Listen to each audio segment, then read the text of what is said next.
আসসালামু আলাইকুম রহমতুল্লাহ বারাকাতু। দেশ ও প্রবাস থেকে যারা আমাদের ভিডিওটা দেখতেছেন সবাইকে আন্তরিক শুভেচ্ছা অভিনন্দন।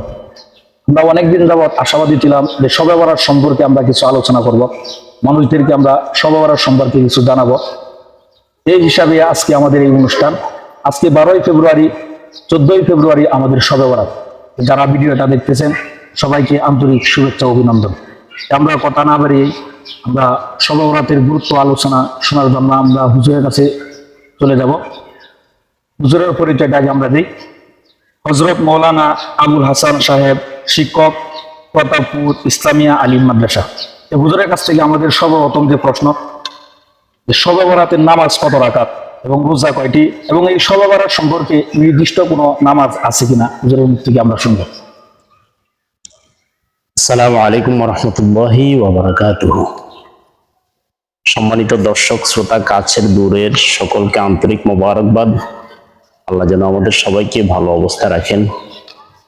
আসলে শবে বরাত এটা হলো পার্সি শব্দ এবং আরবি দুটোটার সংমিশ্রণে। সব মানে হলো রাত্র, বরাত মানে হলো বরকত বা মুক্তির রাত্র, যেটাকে বলে শবে বরাত। ভাগ্যের রাত্র বলে, মুক্তির রাত্র, এই জাতীয় যতগুলোই বলা হোক, সব মিলিয়ে শবে বরাত মুসলিম উম্মার জন্য একটা ফজিলতপূর্ণ রাত্র। এখন শবে বরাতের নামাজ এবং রোজার কথা যেটা বললেন, এটা কোনো নির্ধারিত নয় যে এত রাকাত নামাজ পড়তে হবে। মূলত যেটা আসছে হাদিসের মধ্যে, আল্লাহ রাসূল সাল্লাল্লাহু আলাইহি ওয়াসাল্লাম বলছেন নিসফে শাবান, যেটাকে শবে বরাতকে নিসফে শাবান বলা হয়েছে। ইজা কানাত লাইলাতুন নিসফি মিন শাবান, শাবান মাসের যখন 14 তারিখ দিবাগত রাত্রে, অর্থাৎ 15 তারিখ রাত্র আগে চলে আসে, এজন্য এটাকে নিসফে শাবান। এই 14 তারিখ, যেটা আগামী শুক্রবার দিন দিবাগত রাত্রটায়, এই রাত্রটায় আল্লাহ রাসূল সাল্লাল্লাহু আলাইহি ওয়াসাল্লাম বলছেন সূর্য ডুবার পর থেকে আপনার আল্লাহ রাব্বুল আলামিন পৃথিবীর প্রথম আসমানে এসে ডেকেন, বান্দাকে ডাকতে থাকেন, কে আছে আমার কাছে ক্ষমা চাইবে, আমি তাকে ক্ষমা করব। কে আছে আমার কাছে রিজিক চাইবে, আমি তাকে রিজিক দিব। কে আছে কোন সমস্যা, আমি তার সমস্যা সমাধান করে দিব। এভাবে বলতে থাকেন ফজর পর্যন্ত। মূলত এটা হলো একটা ক্ষমার রাত্র। এখন আপনি এটাকে যদি কত রাকাত নামাজ, সারা রাত নামাজ পড়লেন, সকালে ফরজ নামাজ পড়লেন না, এটার নাম তো শবে বরাতের। এটা হলো নফলিয়াতে ইবাদত, নফল। এটা কোনো ফরজ না, এটা ওয়াজিব না, বা এটা না করলে আপনি কোনো গুনাহগার হবেন এমন কিছু না। তবে এটাকে অস্বীকার করার কোনো সুযোগ নাই, এবং এটাকে মস্করা করা, টিটকারি করা বা এনকার করা, এটার কোনো সুযোগ নাই। এগুলো যদি করেন তাহলে আপনার ইমানের খতরা। এখন আপনি নফলিয়াত যেগুলো আমরা পড়বেন, যেমন জোহর নামাজের পরে আমরা শেষে 2 রাকাত নফল, এটাকে পড়লে সওয়াব আছে, না পড়লে নাই। শবে বরাতের এটাও এরকম, পড়লে সওয়াব আছে, না পড়লে নাই। এখন আপনি 2 রাকাত করে করে আপনি যা পারেন, নফল নামাজের নিয়মিত হলো 2 রাকাত করে, এই জন্য 2 রাকাত করে আপনি পড়বেন। এরপরে রোজার ব্যাপারে আল্লাহ রাসূল হাদিসের মধ্যে আসছে, রাসূল বলছেন উমু লাইলাহা ওয়া সুমু নাহারাহা, তোমরা রাতের বেলা কিয়াম করো আর দিনের বেলা রোজা রাখো। এখন দিনের বেলা রোজা আপনি রাখলে সওয়াব আছে, না রাখলে আপনার গুনাহ নাই, ঠিক আছে। আপনি রাখলে তো লাভ আপনারে। যারা শক্তি আছেন, সমর্থবান আছেন, রাখেন না। আল্লাহ রাসূল সাল্লাল্লাহু আলাইহি ওয়াসাল্লাম তো আইয়ুমে বীজ 3টা রোজা রাখতেন প্রতি চন্দ্র মাসের 13, 14, 15। এখন এই 14 তারিখটাও তো আপনার আইয়ুমে বীজের রোজার মধ্যেও পড়ে। এটা রাসূল সাল্লাল্লাহু আলাইহি ওয়াসাল্লাম বিশেষ করে সোমবার দিন রোজা রাখতেন, বৃহস্পতিবার দিন রাখতেন। আইয়ুমে বীজের প্রতি চাঁদের 13, 14, 15 তারিখ রোজা রাখতেন। এখন আপনি রোজা রাখলে ক্ষতি কি? এখন এটাকে যদি আপনি বছরে 5 দিন রোজা রাখা হারাম, সেটা হলো 2 ঈদের 2 দিন, কোরবানির ঈদের পরের 3 দিন। এই জন্য আপনি এটাকে হারাম সাব্যস্ত করতে হলে তো এটার দলিল লাগবে। এখন যারা এগুলো নিয়ে বাড়াবাড়ি করেন, আসলে বাড়াবাড়ি করা, ইসলামের ভিতরে বাড়াবাড়ির সুযোগ নাই। আপনি বাড়াবাড়ি ছাড়াছাড়ি এগুলা থেকে আমরা তর্কে বহুদূর। এখন এই জাতীয় যারা মিডিয়াতে আপনারা দেখতেছেন বা দেখবে, পরবর্তীতে যারা দেখবে, এগুলো নিয়ে যদি আমরা বাড়াবাড়ি করি, আলেম সমাজ, মুসলমান এইভাবে বাড়াবাড়ি করতে করতে আমরা ধ্বংস হয়ে যাবো। আজকে দেখেন আমাদের মধ্যে যে ফিতনাগুলো হচ্ছে, আজকে সামান্য একটা নফলিয়াত বিষয় নিয়ে আমাদের এত তর্ক বিতর্ক, অথচ আমাদের সমাজের মধ্যে ইসলাম নাই, ইসলামী সমাজ ব্যবস্থা কায়েম নাই, আজকে ইসলামী হুকুমত কায়েম নাই। সেটা নিয়ে যদি এরকম আমরা উলামায়ে কেরাম এগুলো নিয়ে যদি কথা বলতেন তাহলে আরো আমাদের সমাজ আরো সুন্দর হতো। আজকে দেখেন সুদ ব্যবস্থা, তারপরে আছে আমাদের সমাজের ভিতরে জোর যার মূল্য তার সে অবস্থা হচ্ছে। এরপরে মানুষকে চাঁদাবাজি, মানুষের সম্পদ লুণ্ঠনকরণ, সম্পদ মানে চুরি, ডাকাতি, জেনা, ব্যভিচার, এক কথা সব দিকে সয়লাভ, সেগুলোর দিকে আমাদের খেয়ালও নাই।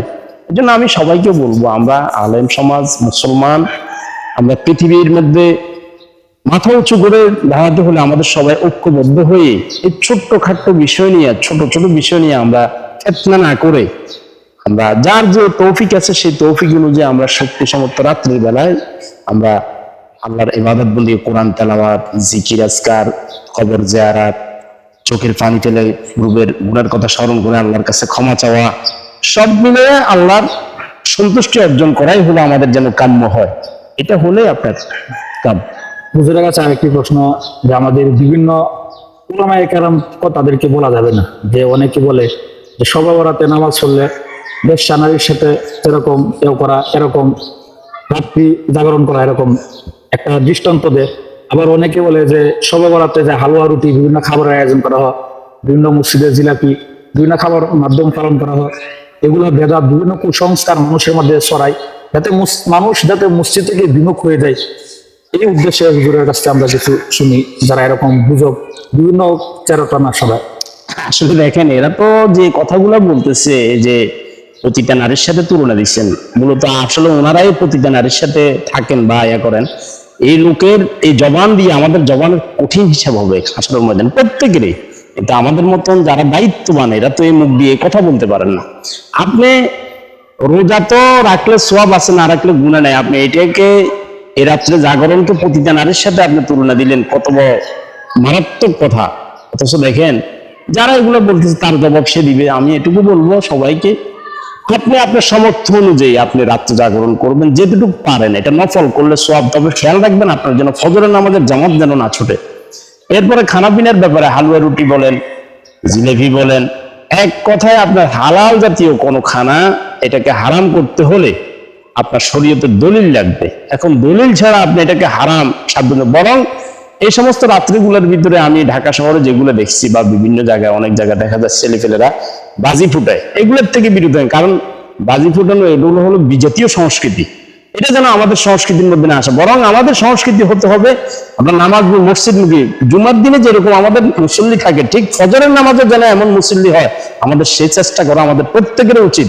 আমরা মুসলমান কিভাবে আমাদের সমাজের মধ্যে দেখেন, মুসলমান মানুষের হিংসা, বিভেদ, শাকাত এগুলো নিয়ে জড়িত। অথচ এই রাত্রির মধ্যে আল্লাহ রাসূল হাদিসের মধ্যে বলছেন, সহিহ ইবনে হিব্বানের মধ্যে আসছে, মুআয ইবনে জাবাল রাদিয়াল্লাহু তাআলা থেকে রাসূল সাল্লাল্লাহু আলাইহি ওয়াসাল্লাম বলছেন, কয়েক শ্রেণীর লোক, এক হলো মুশরিক, শিরিক যারা করে, এরপরে হিংসা বিদ্বেষ যারা করে, মা বাপের সাথে যারা নাফরমানি করে, মা বাপকে যারা খাওয়ায় না, মা বাপের সাথে যারা অসদাচরণ করে এবং জুলুম যারা করে, এই জাতীয় আরো অনেক কিছু গুণের কথা বলছেন বিভিন্ন হাদিসে। এদেরকে আল্লাহ মাফ করেন না। তবে হ্যাঁ, তওবা করে ইখলাসের সাথে আল্লাহর কাছে রোনাজারি করে, আর করব না, যা করছি তো করে ফেলছি, আর সামনে করবো না, তাহলে তাকে মাফ করবেন। এখন আপনি যেটা বলছেন হালুয়া রুটি, আপনি হালাল জাতীয় কোনো জিনিস আপনি খাবেন, এটাকে দোষের কিছু নাই, গুণের কিছু নাই। বরং আপনার এই রাত্রিটা যেন এমন কেন যেন না হয়, আমাদের প্রত্যেক জায়গায় আমরা যারা করেন হালুয়া রুটি বা বিরিয়ানি বা এই জাতীয় যাই যেটাই করেন, যেন মারামারি, ঝগড়াঝাটি এইগুলোর থেকে বিরত থাকার চেষ্টা করবেন। মুসলমান ঝগড়া করতে পারে না, মুসলমানে আজকে আমাদের ঝগড়া, এগুলো তো মুসলমানে কিভাবে ঝগড়া, আর ঝগড়ার সময় আমরা গালিগালাজ, এগুলো তো কোশ্চিন গেলে একটা ইমানদারের পরিচয় এগুলো তো বহন করেই না। এই জন্য বিশেষ করে এগুলো খেয়াল রাখবেন। আমরা যারা আমাদের এই কথা শুনছেন, আমি সবাইকে বলবো, ভাইরা, আমরা রমজান সামনে আসতেছে, রমজানের জন্য প্রস্তুতি আপনি শক্তি সামর্থ্য অনুযায়ী খালি শবে বরাতে রাখবেন না, এর আগেও আপনি শবে বরাতের পরে আপনার তৌফিক অনুযায়ী রোজা রাখার চেষ্টা করবেন। রাত্রির বেলায় তাহাজ্জুদ, নফল নামাজ পড়ে আল্লাহর কাছে কোরআন তেলাওয়াত, এক কথায় আপনার যত নফলিয়াত কাজ আছে এটা করলে আপনার সওয়াব, আপনার জন্য ভালো, আপনার লাভ।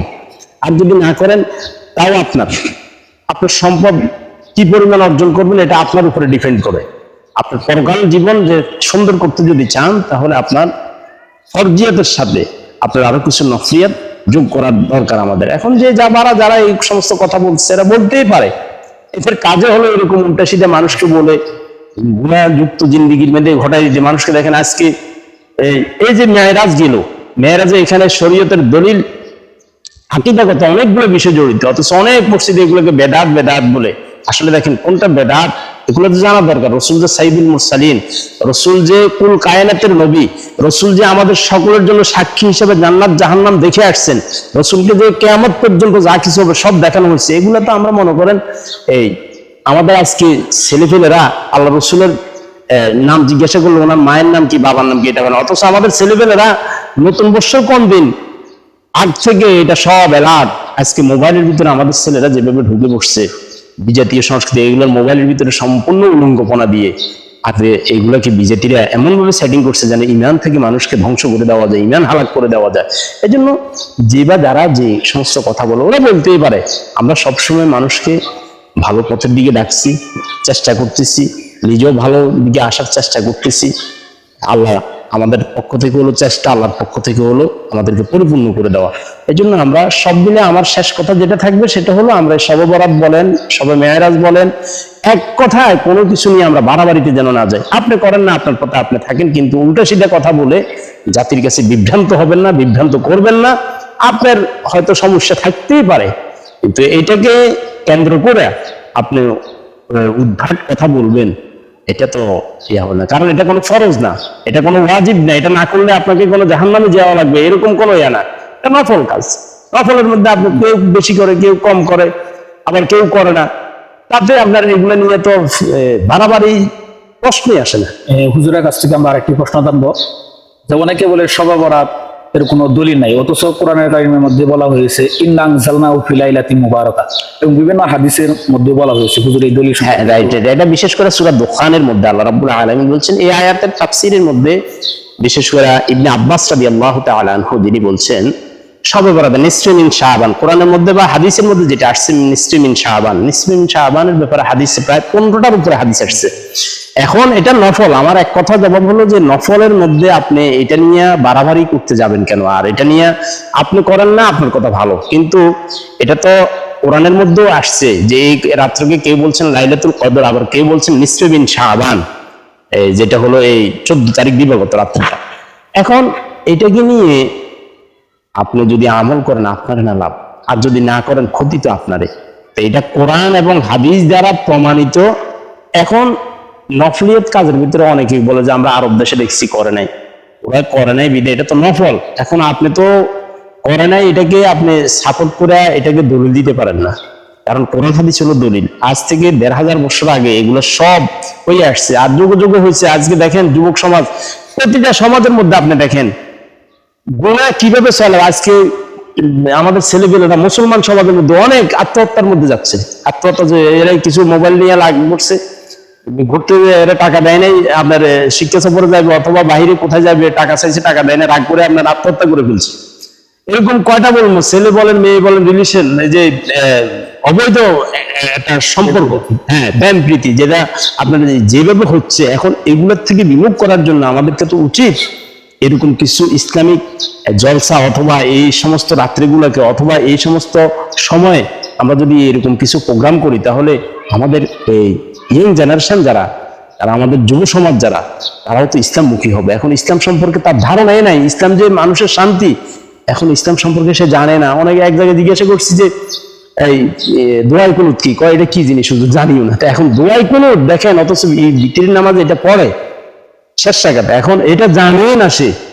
এখন দেখেন আমাদের সমাজ কত যে অবহেলিত।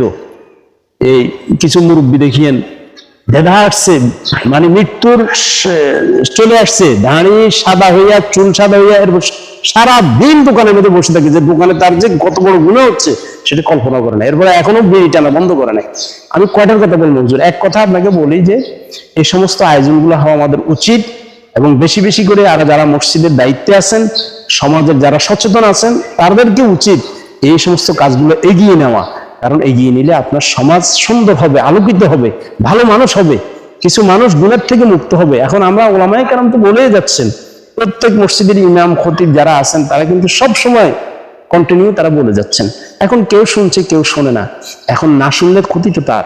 এখন এই জন্য আমি বলবো শবে বরাত বলেন, শবে মেরাজ বলেন, এই জাতীয় যে কোনো প্রোগ্রাম একটু আয়োজন করলে কিছু লোক যদি একটু সহযোগিতার হাত বাড়ায়, আয়োজনকে এখানে তো আর কোনো বড় কোনো গরু জবাই করা এগুলো লাগবে না, বরং আপনি একটু মাইক টাইকিট দিয়ে মা বোনেরা যারা আছে এরা পর্দা দেখেন, এখন বেপর্দা কিভাবে 6 লাখ হচ্ছে, 3টা বাচ্চা রেখে এরপরে আরেকটা মহিলা আরেকটা পুরুষের সাথে চলে যায়, না আউযুবিল্লাহ মাআযাল্লাহ। এই জন্য দেখেন আমাদের সমাজ কতটুকু অধপতন, যে সৃষ্টির শ্রেষ্ঠ জীব মানুষ আর সবচেয়ে এখন হচ্ছে সৃষ্টির সর্বনিম্ন সৃষ্টি হচ্ছে মানুষ হয়ে যাচ্ছে। কথায় কথা লাগলে আপনারা একটা সামান্য কিছু নিয়ে ঝগড়া করে মানুষকে মানুষ হত্যা করে ফেললো, এটা মানুষের কাণ্ড হলো। যাই হোক, আমার সব দিনে কথা হবে এটুকুই, আমরা শবে বরাত এটা বড় মর্যাদাপূর্ণ গুরুত্বপূর্ণ একটি রাত্র। আমরা চেষ্টা করব আমাদের প্রত্যেকের সামর্থ্য অনুযায়ী আমরা রোজা রাখার চেষ্টা করব। কেউ 2টা রাখেন, কেউ 3টা রাখেন, কেউ 1টা রাখেন। আপনার কেউ এক কথা মানে আইজিবি বীজের রোজার মধ্যেও আপনি পড়ে গেলেন 13, 14, 15, তো সব মিলে আপনার সমর্থন দিয়ে রাখবেন। আল্লাহ রসুলকে জিজ্ঞাসা করা হয়েছে যে রসুল, আম্মা জান আয়েশা সিদ্দিকা রাদিয়াল্লাহু তাআলা আনহা বলছেন যে রসুল রমজানের আগের মাস শাবান মাসে এত বেশি রোজা রাখতেন, যেহেতু সামনে আমাদের কাছে রমজান আসতেছে, প্রস্তুতি নেন এখন থেকে। আমরা যারা মুসলিম আছি, আমরা মুসলমান যারা, আমরা চেষ্টা করলে আমাদের ভালো কাজের দিকে অগ্রগামী হন এবং অন্যকে ভালো কাজের প্রতি উৎসাহিত করুন।